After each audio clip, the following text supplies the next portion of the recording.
How do I stop myself from feeling like a failure? Who here has ever asked themselves that question? Hey, for those of you who don't know me, I'm Vanessa Medling, and I work with leaders to bring out the best in themselves and others through shifting their mindset and shifting their behavior. I was coaching a client last week, and this very topic raised its head.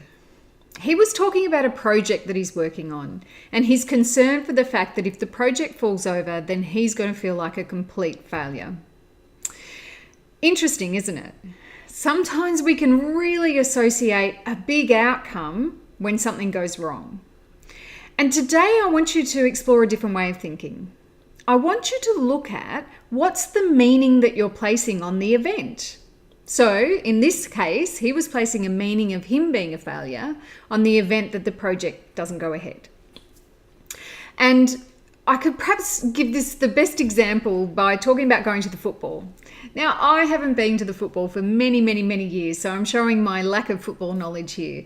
But I'm going to trust that no matter what code you follow, there is going to be passionate supporters on one hand, and there's going to be arch rivals on the other, which will make for a great game, right?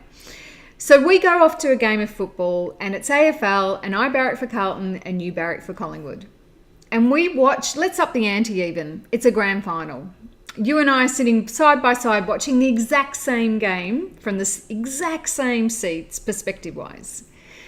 So the event that happens on the ground is a fact. We have somebody kicks the ball to somebody else, it goes up the other end of the ground. Any time they score a goal, it depends on which polls it goes through. The scoreboard shows the winner. Like, we can't argue that event. It's exactly the same no matter where you're sitting in the ground. However, our interpretation and therefore the meaning that we place on it will be completely different.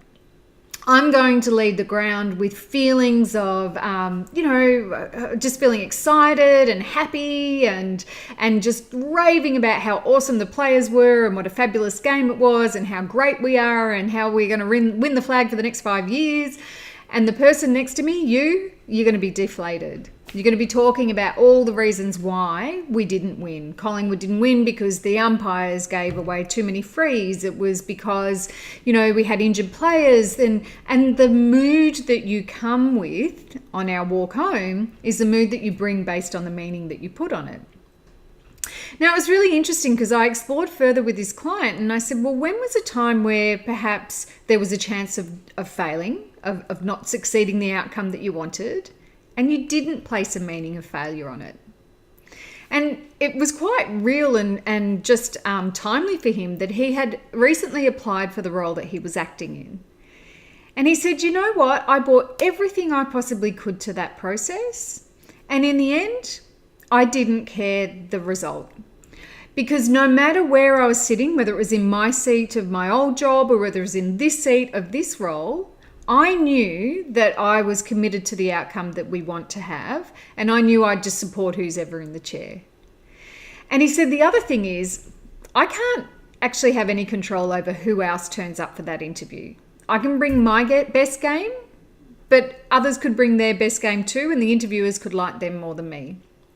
And this is where I can see the distinction between the meaning that he placed on that and the meaning that he placed on this particular project, potentially failing.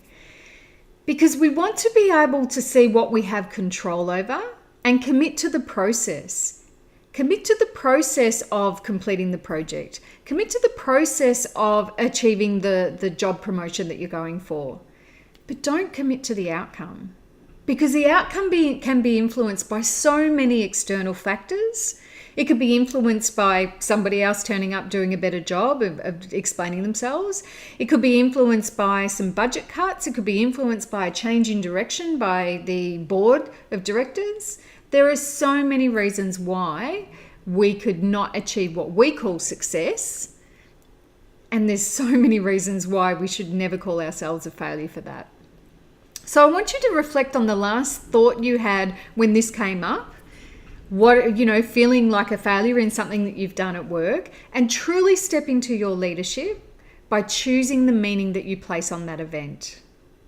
Thanks so much for joining me for Empowered Leadership, and I look forward to chatting again with you next week. Bye for now.